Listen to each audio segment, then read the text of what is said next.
میرا تو اپنا پوائنٹ آف ویو یہ ہے کہ مسلمانوں کی اکثریت 99.99% لوگ قرآن حکیم کے ساتھ صرف جذباتی محبت رکھتے ہیں، علمی محبت نہیں رکھتے۔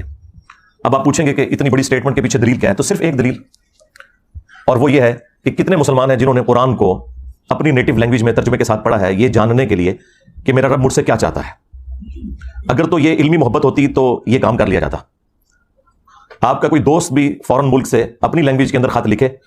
تو آپ 50 بندے ڈھونڈیں گے جو آپ کو ترجمہ کر کے یہ بتائیں کہ وہ آپ سے کیا کہنا چاہ رہا ہے۔ کدھر ڈالر تو نہیں بھیج دیتے، ہاں یہ بھی ہو سکتا ہے کہ ہو سکتا ہے ریمیٹنس میرے لیے بھجوائیں اور مجھے پتہ نہ چل رہا ہو۔ لیکن قرآن وہ مظلوم کتاب ہے کہ جو دنیا میں سب سے زیادہ پڑھی جاتی ہے، لیکن اس کا تاریخ پہلو یہ ہے کہ دنیا میں سب سے زیادہ بغیر سمجھ کے پڑھی جانے والی کتاب اگر کوئی ہے نا تو وہ یہ کتاب ہے، سب سے زیادہ بغیر سمجھ کے۔ اس وقت بمشکل 15 سے 20% مسلمان ہیں جو بائی برتھ عربی ہیں، باقی تو 85% کے قریب مسلمان جو ہیں وہ اجمی ہیں، ادر دین عرب ہیں، اور ان کی نیٹو لینگویج عربی نہیں ہے، اور ان میں سے بھی کتنے لوگ ہیں جو سیکھتے ہیں۔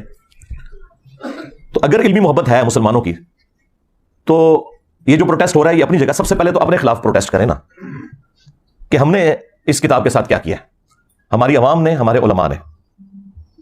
عوام نے اسے مردے بخشوانے کا ذریعہ مان لیا ہوا ہے، بس اس سے زیادہ کچھ نہیں ہے۔ یا زیادہ سے زیادہ کسی نے چھلانگ ماری تو ناظرہ، کسی نے تھوڑی لمبی چھلانگ ماری تو بچے کو حفظ کروا دیا، ایک طوطا بنا دیا جسے کچھ نہیں پتا، اور وہ اس امید میں ہے کہ یہ حافظ قرآن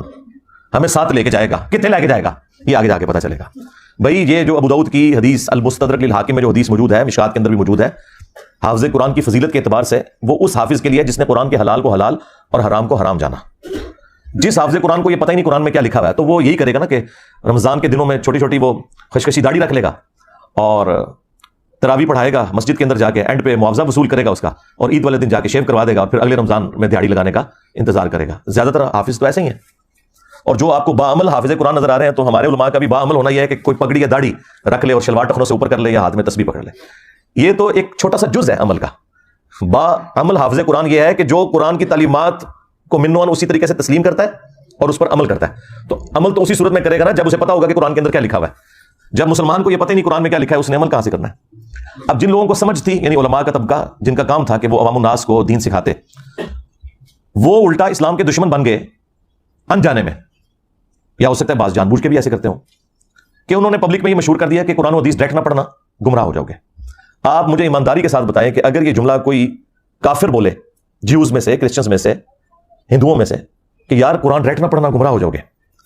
تو ہم اس کی شکل دیکھ کے یہ فیصلہ کریں گے اچھا یہ ہندو ہے نا اس لیے مجھے کہہ رہے تو ہم اس کے ساتھ لڑ پڑیں گے۔